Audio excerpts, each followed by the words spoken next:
Who is this new character, this new supposed villain that is introduced in Black Ops 7 Zombies? Oozing with all of the aura, dressed like a cowboy, has a southern accent, but the power of the dark ether. Who is he really? That's a question I think we all want to know the answer to. And thankfully, in Ashes of the Damned, we get more insight on maybe who exactly this guy really and truly is, because it is quite fascinating what's been revealed about him and the situation that he's in. But as always with story videos, I'd love to hear your guys' thoughts, input, and theories on everything down in the comment section below. And hey, while you're down there, drop a like, subscribe, bell, share, and even join the channel too. I'd appreciate that very much. But with that said, let's talk about who this guy really is. And the first time we saw him was in the intro cutscene to Ashes we got before launch, and we see this guy, as I've already described, cowboy, southern accent, has the power of the dark ether, and we see the first thing that he does. After our characters find themselves in the dark ether, he uses this skull to take their souls from them, feeding on them. We could tell that he's feeding on them because he says feed to the skull and it takes their souls from them. Now, before we get ahead of ourselves into what even that feeding in souls and why he needs them, let's first talk about him as a character, and what does he tell us about himself? Well, the first thing I want to show you is this quote that he says here. Folk will call you a lot of things over the years. Deserter, zealot, scourge, sovereign, purify, and flame. It don't matter none. But if you need a label, you go ahead and call me Warden. There he says he's called a lot of things, purify and flame being the most interesting one, but also zealot and even deserter, like very interesting things. And it's kind of interesting why he was someone to be called so many different things, especially zealot. Like a religious zealot would be weird because of everything else we're going to go over in this video. But of course he says to call him Warden, and throughout the rest of this video that's what I'm going to be referring to him as. And I think it's pretty obvious why he wants to be called Wardens, because he's keeping all these souls captive here in the Dark Ether. I don't think it's much deeper than that. I don't think it's tied to the Warden of Alcatraz, at least that we know of so far. But then we get another quote from him, and this one gives us more insight to his power. I could watch you all day. Running this place is a full-time job. I'll be back to check on you. Try not to mess up the place none. So he's practically saying he completely runs this place, which is interesting and will make more sense as we continue through this when it comes to the Shadowsmiths and all of that. But now I actually want to focus on his past, because it is slightly revealed to us exactly where he's from. And believe it or not, it's right at the center of this map, Ashes of the Damned. And that's Ashwood, this old western town that's been trapped in the Dark Ether. This is where he's from. And we get a little bit of his backstory, because it turns out, yes, he is a southerner, and believe it or not, he was around during the Civil War fighting for the wrong side, the South. But they have a scout out in the distance that tells them that the Northerners are just a few days off from being there. So all the men in the town get ready to go fight them, even if it's a losing battle, and they go right out in their horses. But as they get closer to where the Northerners are, their horses start to fall over, start to die. He says it's clear someone had poisoned them, and soon as that happens, the Northerners start shooting down at them with their cannons and muskets, killing almost all of them. But he himself, he's able to escape. He runs away. But when he returns home to Ashwood, he's called a deserter. And this is exactly what he was referring to in his first quote I showed you, that he's been called a deserter before because of this. But it's honestly a bit unfair, because what was he supposed to do? Just die with everyone else? Like, everyone was already dead. It was a losing battle. But another thing that he points out is that horses just don't poison themselves. Someone had to do it, and the Northerners were nowhere near them to do it. It was someone in their town. Someone in Ashwood is the one that betrayed all of them. And he believes that the rich people from his town are the ones that did it. They gave out the information to the Northerners they were coming, and even poisoned their horses. And he feels stung by that betrayal. But even that said, the people of the town still called him a deserter. Now that's about it that we learn about his story in Ashwood before all of this stuff, when he's still a regular human. And that's to be important, that he at least was a regular human at one point. But I want to focus a little bit on where he was from, that Ashwood town, because as we all know, Ashwood is in the Dark Ether now. But what's interesting about this Ashwood is that it might just be buried, or at least an alternate version of it. And I think there's the obvious reasons for that. I mean, just looking at it, it looks really similar to buried. I mean, there's not any one-to-one areas from buried, but it looks similar in terms of vibe, but maybe there could be a lot of towns that look like that. But where it gets interesting is the fact that the theme song for Ashwood is called Buried in Ashwood. And maybe the storytellers don't have anything to do with naming the theme songs, but maybe they do. But another interesting thing that he does is he mentions someone named Jeb. The writing was on the wall. Jeb was dead. They're taking a real beating in Franklin. And he said he had died long before any of this happened. Now this is really interesting, and I'll probably make a full video on this in the future, but for the people who know the old Ether story, Jeb is a very familiar name, especially having ties to Buried, because Jebediah Brown is the one who made the Pack-Lunch machine originally.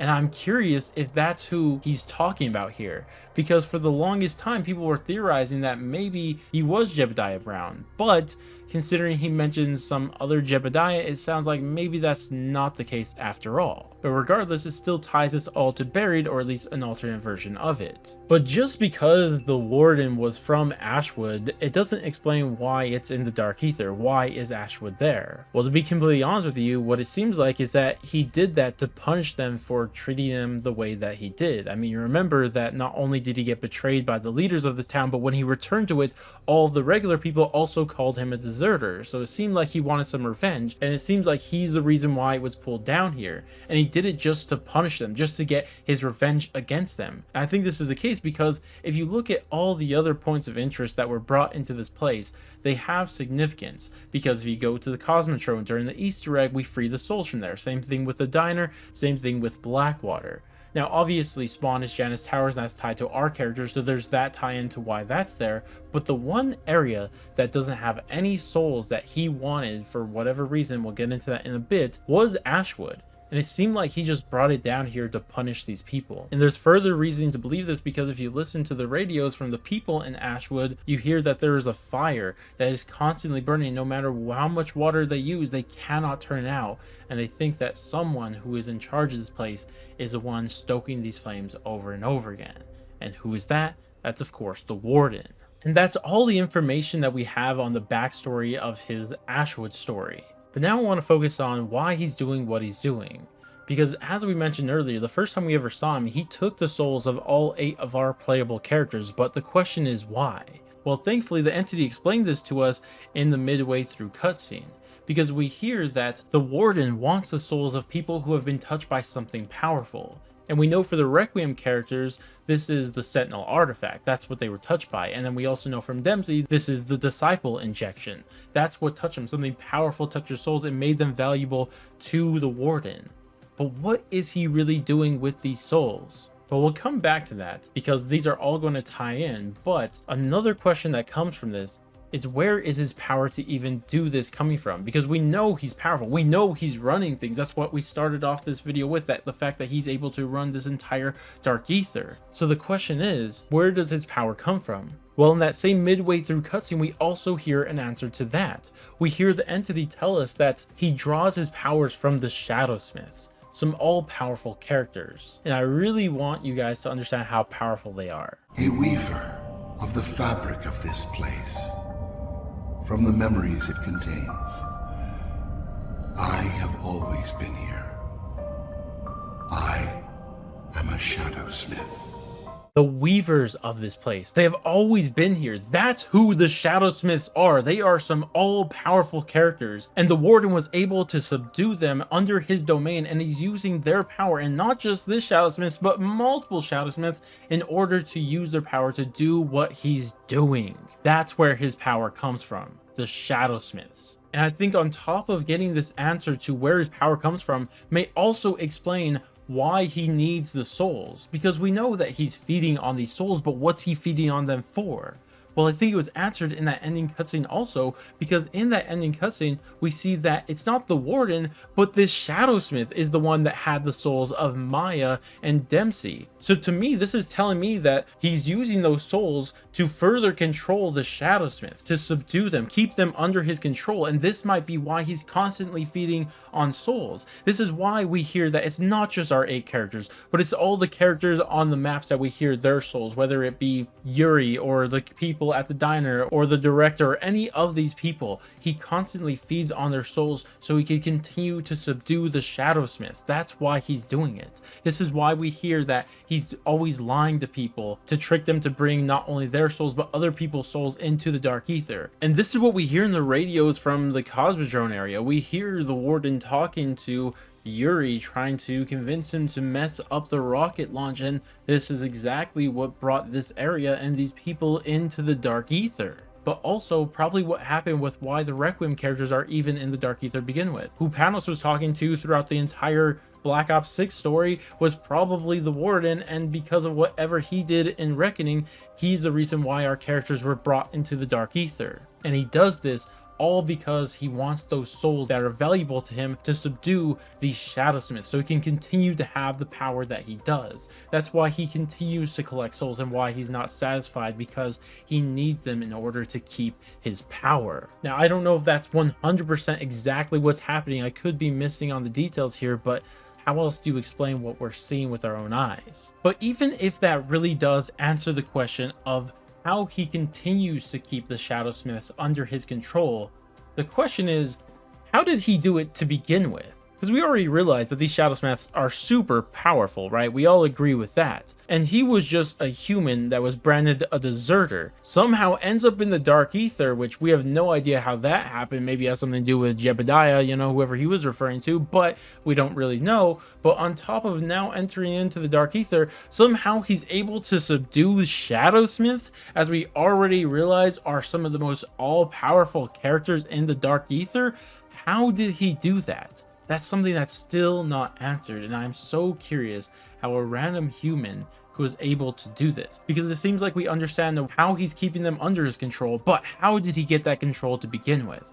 Those are the questions that I can't wait to be answered as the season goes on of Black Ops 7 Zombies. But regardless, that's everything that we know about the Warden. And as I said at the start of the video, I'd love to hear your guys' thoughts, theories, and ideas on everything to do with this character down in the comment section below. But that's going to wrap it up for me. Thank you guys all so much for watching, and I'll catch you guys in the next one.